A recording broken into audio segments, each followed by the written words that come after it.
Hey y'all, it's been a long time since I've said anything on here. I just felt like I didn't want to say anything if God really wasn't leading me to say stuff. I just don't want to be out here being useless and talking a lot like a lot of people do. It's kind of annoying. I looked at my videos and I was like, I'm annoying. I'm gonna stop talking. But right now, I've been feeling overwhelmed with speaking against my brothers, my Christian brothers and sisters, in this Hebraic Christian walk. And I actually wrote some scriptures down that I kind of wanted to touch base on. I probably didn't write down enough, but we could start there. Ezekiel 6, 1 through 6. The Lord spoke his word to me. He said, Son of man, this is what the Almighty Lord says to the people of the land of Israel. The end is coming. The end is coming to be, the end is coming. The end is coming to the four corners of the earth. Now the end is coming for you. I will send my anger against you. I will judge you for the way you have lived, and I will punish you for all the detestable things that you have done. And then I wrote down Isaiah 13:11. Like I said, these aren't the best, but it was what came to mind. Thus I will punish the world for its evil and the wicked for their iniquity. I will also put an end to the arrogance of the proud and abase the haughtiness of the ruthless. Lately, I've been hearing so much from my Christian brothers and sisters about how the country is going down because of gays and because of abortion. And this is why God is judging us, because of the millions of babies that we killed and the homosexuality and the lust that's running rampant in this country. This is new. Okay, so let me just give y'all a history lesson. Okay, first of all, y'all know Jamaicans tend to be really homophobic. It's nonsense. My Jamaican brothers and sisters, I almost feel Rastafarian. I'm not. I like Jesus, but almost. I love y'all so much. Why do y'all hate gays so much? Anyways, I was talking with my Jamaican friend about this, and she revealed to me that in slavery, there was sex plantations where black men were chosen for the size of their penis. And then they were brought onto the slave plantations and there were raped every day of their lives by men and women. And then because of that, once they threw off the yoke of slavery, they hated gays because of what they have been through.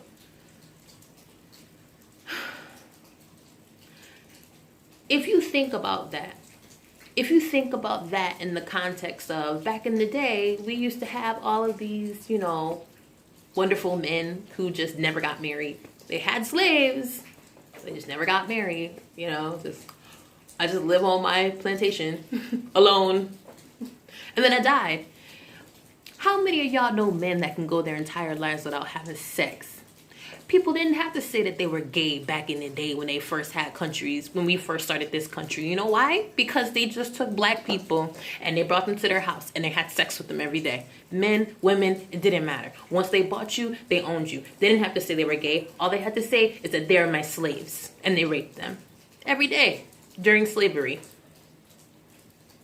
We know they did it with the women.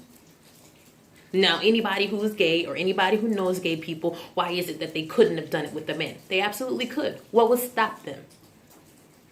Okay? Now, in, I believe, New Jersey, there's a black wax African History Museum. I don't know the name of it, but if I find it, I'll tell y'all. If you are interested in black history, this is like a really good place to go.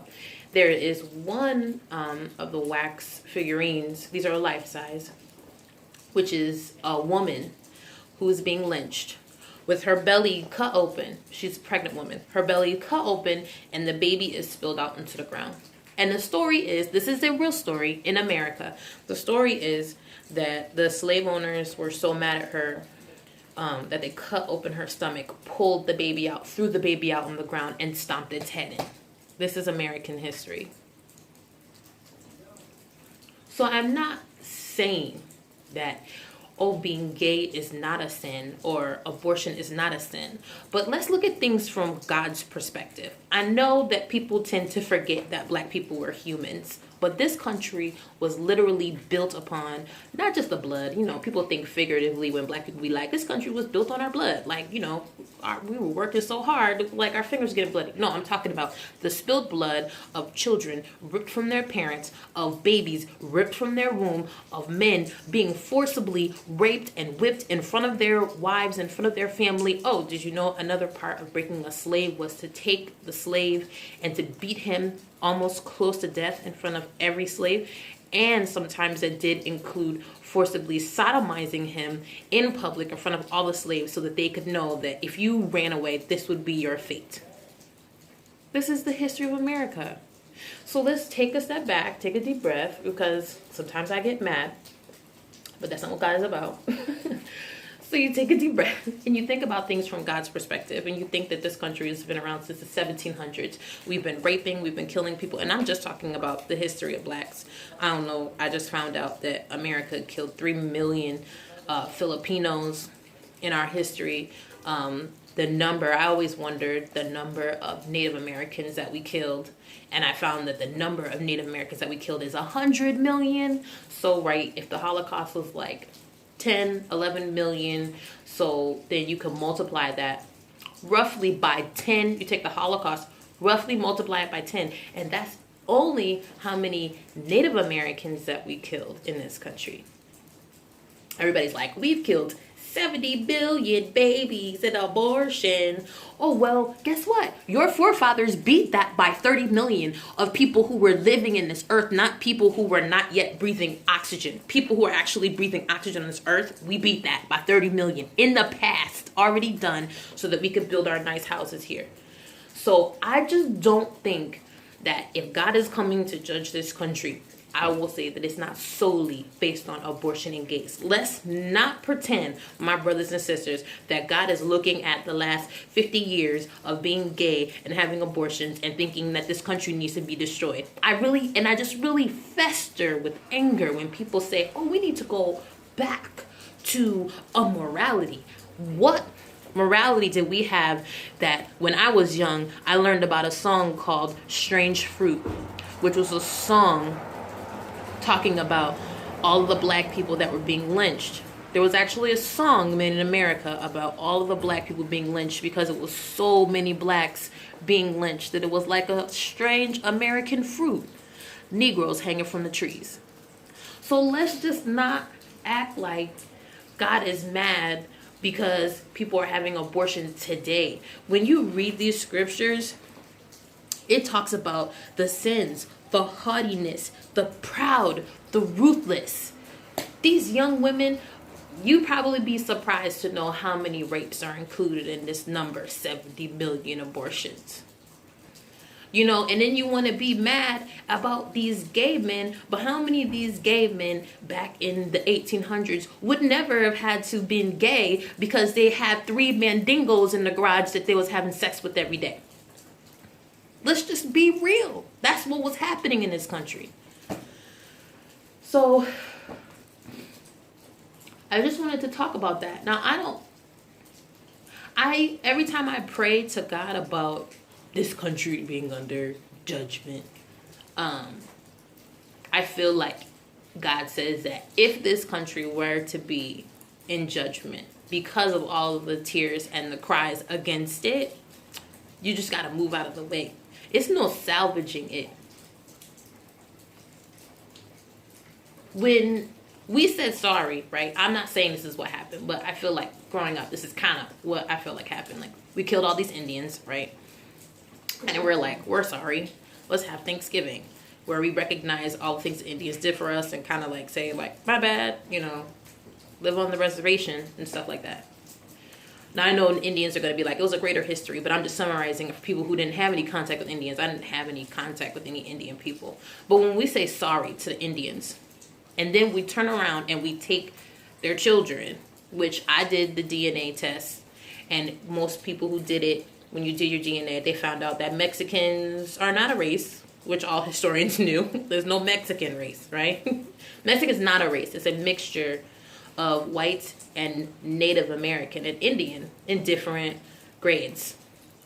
But so then when you take the children of the people that you forced out of this land, and then you continue to pull their kids away from them, stick them in cages, and put them in jails by the thousands, when you do that, you show that you're not sorry. So you said to God, hey, God, we're sorry about all of those millions of natives we killed. But then you turn around and put them in jail. Then you turn around and then you continue to take their children away, like this country has always done. So all I'm saying is that, you know, natives, they be doing a little stuff, little powwow stuff, you know, and they be praying to their ancestors and stuff. You think those ancestors aren't gonna mention what happened to them? Do you think that they forgot? You think that they are not rolling over in the ground right now because you are digging up sacred lands, you are murdering and torturing their children, and you are snatching the babies from the grasp of their mothers, and you are thinking that you're under judgment because your kids are killing the babies? It's interesting because in a couple places in the Bible, I think it's a couple, but one that I can definitely remember, which is in Egypt, which is when God put the plagues against the Egyptians because they wouldn't let the Jews go.